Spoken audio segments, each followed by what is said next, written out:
This statement we've had since the early 1960s. 63, 64, what year would you have written this statement, Lauren? Early to mid 1960s. This is the first document. You can go back to the early brochures of recruiting for the Caribbean, and this statement is on there. And we've done, this statement has, we made a purpose statement, not a belief statement, because we intentionally did not want to position ourselves as a denomination competing with others. We wanted to be interdenominational, international, be bridge builders, and describe things that were not credos or that would distinguish ourselves from others, but purposes which we could all agree on, majoring on the majors, so that we could collaborate with the body of Christ. Now, we've done two changes. We're proposing two changes for this. One is in that initial statement, Youth with a Mission is a covenantal, apostolic, viral, global, all-volunteer faith missionary movement. We've added 5 words. Those are the ones that underlined. 5 adjectives, okay? It used to just say Youth with a Mission, and this is what you'll see if you go to the website today, is a global movement of Christians, okay? So the 4th one on that list is not underlined, not because it's any less important, but because that's already there. It's been there for 50 years, okay? But these other adjectives come from a letter that Lauren wrote last year at this time to all YWAMers saying, who and what is YWAM? And they impact some important things. The covenantal is one of the new reflections, and we talked about that the other day. Apostolic, viral, all-volunteer faith missionary. That's for you to talk about this afternoon. This is what Lauren has shared with us, as was 12 months ago, how he describes and understands God's call upon us, or our unique identity, and that is, we're just trying to strengthen that. The other thing that we've done is the next part of the statement tells what we do to help in this task: training, equipping believers, called to love, worship, obey God, love and serve his body, present the whole gospel to the whole. It's just all of our Great Commission activities. And then it concluded with statements of belief. But it was just in a paragraph where it just flowed with a semicolon in between things. And all we've done is we've not changed a single word, we've just bulleted it. So you can see the 7 phrases, they stand out as these are really core. This would replace what we've had as the preamble because it's stronger and clearer and more ample than the preamble, okay? That's the proposal. The next section is something new, and I'm going to ask Ken Mulligan to come in just a moment to share this. This is, many have been working on this. As Dora mentioned, Steve and Sean and others have done things. Steve Good, Sean Lambert, and there may have been others. I'm trying to find ways as we go into our serving in the spheres, how to have 360 communication that is true to our beliefs and values, but is language that is understandable in a cross-sphere language, okay? So we are very aware when we go to unreached people groups that we modify our vocabulary, not because we're modifying our beliefs or purposes, but in order to increase understanding and not throw up barriers that could alienate us from the purpose of reaching that unreached people group. So we study that cross-cultural language. The same thing happens when we go into the spheres. You can see this, I see this in my nation when some political leaders who happen to be Christians try to use religious language in their political speeches to win certain religious sectors of the electorate. It just never sounds right. It sounds artificial. It sounds like you're being used because they're not using political language, the appropriate sphere language. So we have to learn how to translate. So Ken is going to come up here now, Ken, and let me just say, earlier this year, as we were chatting with him, thought, Mercy ministries, we believe in that. People go, well, what do you mean by mercy and what do you mean by ministry? But when we say we care for people, they go, yeah, we get that. We connect. When you connect with someone, you have to communicate with them. There's no possibility of relationship of connection without communication. And we're told that we're to communicate with everybody the best news there is. How we connect is we begin by proclaiming the gospel. Okay? That is really, really vital. But if you go to some other spheres and say, our mandate is to do evangelism, we do that. Okay? We do not want to disintensify any of this, but what is the language that they will understand what we're doing and welcome it because they see the good in it. And then build is training. That's what we do. We're building up people's lives. We're building up people's futures and ministries.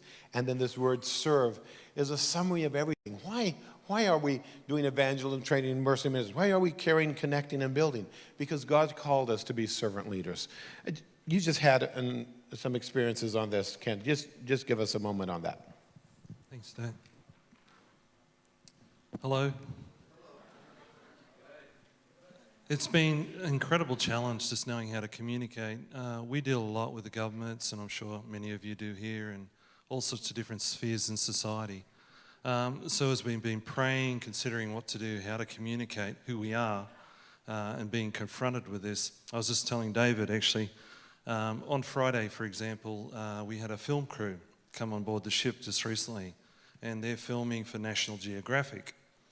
And they're on board, and they're not Christian guys, but we interact so much with non-Christian, Christian all the time. But as I was going into the interview, this was just on Friday in town, because they want to release this documentary on us around the world. And we're going, okay, what are the stories and how do you articulate who we are? And I was just thinking through it, and I just went, okay, what's the story that we've got about care? What's the story that we've got about connecting, serving, building? And I was able to frame it in my mind. So what we've been doing over the last year or so is being really quite clear and quite succinct about what can we communicate in a very simple way, but still stay true to our values. So this is something that we've been working through for some time. We find that it works really well. It's not pushing any of our values of who we are, but it's actually understanding the culture that we create, because caring is something that we need to do. We find that if something is going wrong and you can immediately just go, well, is that caring? And you go, well, it's actually not very caring, is it? And we understand it ties into much more. And the whole thing of, does it actually connect as we share our faith? But it's so important to build relationships. Serving is something that we all do, regardless of where we go, and the building of the kingdom. And it's a progressive thing, and it needs to be. But we are about seeing God's kingdom established. But at the number one, we need to care and have compassion for what God has. So these are some thoughts. But thank you, Ken. I think that is really important for us to hear, because we're finding language, because then people, when we can get our foot in the door, because oftentimes our language closes the door. Let me just give an example. When we were in Chile, we pioneered the work there together with Alejandro's brother Ricardo and others. And we're there for 14 years. Within the Catholic Church there's a great devotion to Mary. And so at that time, Protestants would go door to door witnessing. They'd knock on the door, and the typical question was, do you believe in Mary? And they'd say no, and the door would be closed, and the evangelists would go away saying, we were true, we held to the cause. But the person remained unsaved. There was no conversation, there was no dialogue, there was no relationship. So I was praying about that, and I said, okay, what I want to do is we trained all of our people to say, yes, we believe in Mary. In fact, we try to obey Mary every single day. Do you realize that the last words that Mary said in the Bible in John chapter 4, and what she said to the servants at the wedding of Cana of Galilee, is do whatever Jesus tells you to do. So every day I wake up and say, I want to obey Mary by doing what Jesus tells me to do. And so I just changed the language, the barriers fell, and connection happened. By trying to be gospel true, the gospel wasn't going anywhere. By being wise as serpents and gentle as doves. We didn't compromise any on the message. Are you with me? But we found God's way. That's what we're looking for. This 360 communication as God is calling us in new ways. We've been talking about it for nearly 40 years now. How do we disciple nations through the spheres? We're finding language that we can be true to who God's called us to be and not be an unnecessary offense. So when we come to talk about the cross, if they're going to be offended, they can be offended by the blood, just like all of us were, until by His grace we entered into faith. So let's just look at the last part of this page, and then we'll be wrapping up for our break. Here we have values, beliefs, and principles. And if you'll know, remember our tree, that's the middle part of our tree. Beliefs, values, principles, okay? There are 5 things from worldview to actions. Those are the middle 3. And beliefs are values. You say, we value this. We consider this good. Why? Remember the why question, the one that goes down? Because God did this or that or the other. So I'm going to go just skip forward. So that why question, that God question, is really, really important. The why He does that. You'll go down this list and you'll find some things that you go, my, there are only 18 things that it mentions that God is. And I don't know. Let's look at this 4th value about family, 5th value there, familial inclusion. And it says God blesses. What does God's blessing have to do with including families? Well, when God first spoke to Abraham, his first words is, I want to bless you, I want to bless your family, that through your family will be all the families on the earth blessed. Okay. But you know what? You could actually tie each of these values not just to 1, but to 3 or 7 or 12 different things that God has done. So these are just suggestive. We don't have to add all of those things, okay? This is just a starter. We will have to do a whole teaching piece. You know, I'm just about done with preparation for the Verb View Bible. Have about 500 verbs to go through in the original language. There are 729 distinct verbs in Aramaic and Hebrew in the Old Testament that describe God's actions. There seems like we're still finalizing this. 202 different Greek verbs in the New Testament that describe God's actions. A total of 931 things that God is revealed to have done. So obviously this list is not going to be exhaustive, but we want to get people thinking. We do this, why? Because God. The focus can't be on our value, but on God's person. Are you with me? The last part of this thing is the principles. This is the so what. Because we value this, we live embracing this as the right way to do things. So let me just walk through these.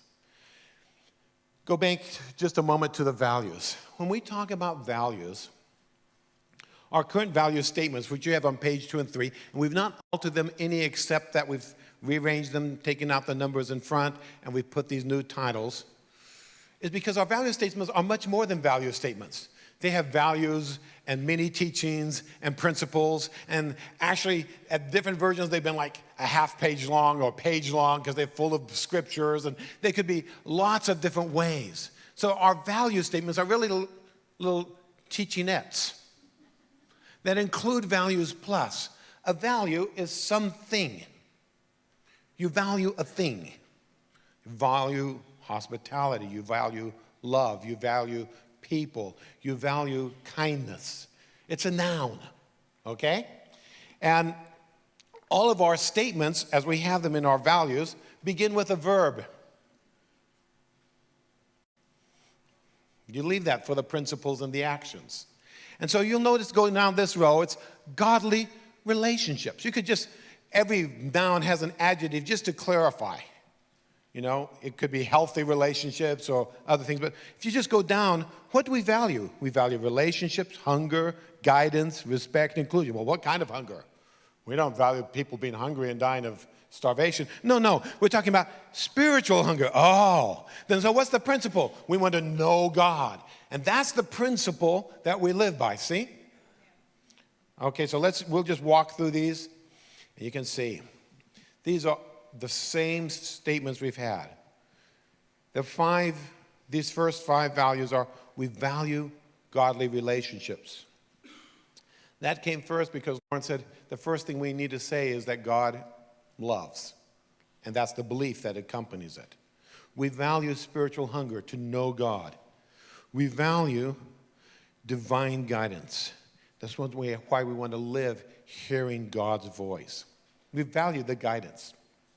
We value the fact that it is not our own initiative, that we are a led people. The strategy doesn't emerge with us. When it does, it goes amiss, doesn't it, friends?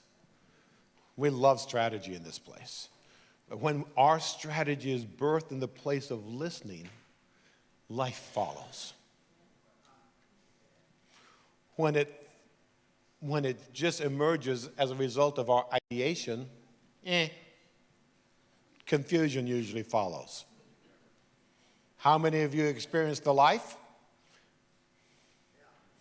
How many of you experienced the confusion? Yeah, okay. So we value divine guidance. Why? Because God speaks. And so we live under the principle of always trying to hear God's voice. We value respect, not just for some, but for all, because we believe each and every individual is valuable, created by God in His image. God values them. We value including the family, not just that you have a family, but they're included. God doesn't just call mom and dad, He calls the whole family. He doesn't get confused like, oh, my goodness, I called him to be married and have kids, and then I called him to ministry. I don't know how this is going to work out. He's got it together. He's not schizophrenic. And He blesses families, and we are therefore to honor our families in our midst. We're going on, and to connect, we value gospel proclamation. We need to model it, but friends, we need to talk about it. Is that right? To make God known, we have here in places where it is our actions that speak at times, but our words also need to be speaking. We value purposeful prayer. That's why we practice worship and intercession. We value practical authority. Think about these words. This is what we've known as do first and then teach. 5 times in the Gospel of Matthew, when Jesus finishes a large red section in the Bible, his sermons, He says, people were amazed when He finished these teachings. And several times He says, because He taught as one with authority, not like the scribes and Pharisees. Why? His words weren't that much different than theirs. The difference was He did it. And they could tell the difference. Acts 1:1. Everything that Jesus began to do and teach. That's the source of this passage. So authority comes when we practice. It's not positional authority or structural authority or honorary authority. It's you do the work of service, and God gives you authority. Faith-filled volunteerism. That's what we're really talking about in this much debated practice of dependence on God in our area of finances. Faith-filled volunteerism. We're here not because we have to, but because we want to be, and we're trusting God, who called us, will provide for us. And insightful information is our 18th and final value that we added, that gets reflected in the principle of communicating with integrity. We're proposing that in this area of serving, we talk about the principle is we champion young people. Why? Because we value the potential, the youthful potential. Everyone in their 18 to 25 years old is a pioneer. right? They're discovering new things. And we just value that and want to nurture and cultivate that. We value intentional collaboration. That's why we believe that it's best as a principle to function in teams. God, after all, functions in a team, doesn't he? And he includes. We value servant leadership. We value gracious hospitality. And finally, we value God-inspired vision. This goes back to the same thing we were talking about. We're trying to make sure that we know it's not just vision. But friends, when the vision has come from God, we don't ever want to let go of it. We don't ever want to be apologizing for being visionary when what we have has been the word of the Lord. If it's been our own creation, let's abandon it. But it's the word of the Lord, we hold fast to it. That's the bottom line. Oh, here's one that's good. When I teach in DTSs, I go, you know what, we really value being broad structured and decentralized. The 18-year-olds look at me and go, huh? I'm so excited about being broad structured and decentralized. Now, we know that's really important. But you know, really what it means is governmental simplicity. You know, it's just going to be really simple. You don't have to have a lot of heavy hierarchical authority structures. They go, really? Oh, that's good. That's the definition of a value. If you get someone responding saying, that's good, it's a value. They're embracing it already, see? So we've got to find language that crosses over to next generations. We value global diversity, and we value biblical truth. So you have this document to read, and we'll spend the next 90 minutes in the next session discussing this. Marcus will lead this in the gracious way that he does with so magnificently. But I trust that you see that what we have done, let me just go back to an overall picture of this chart, is that we have sought to strengthen, clarify, enrich who we've always been. And you look at this, if any of this seems like, that's not us, then let's hone that. But hopefully we've worked on this in such a way you go, wow, that describes us better than we've been described before on a one-page format. And let's then think about it, consider it, so that we can, with great unity, move forward with this.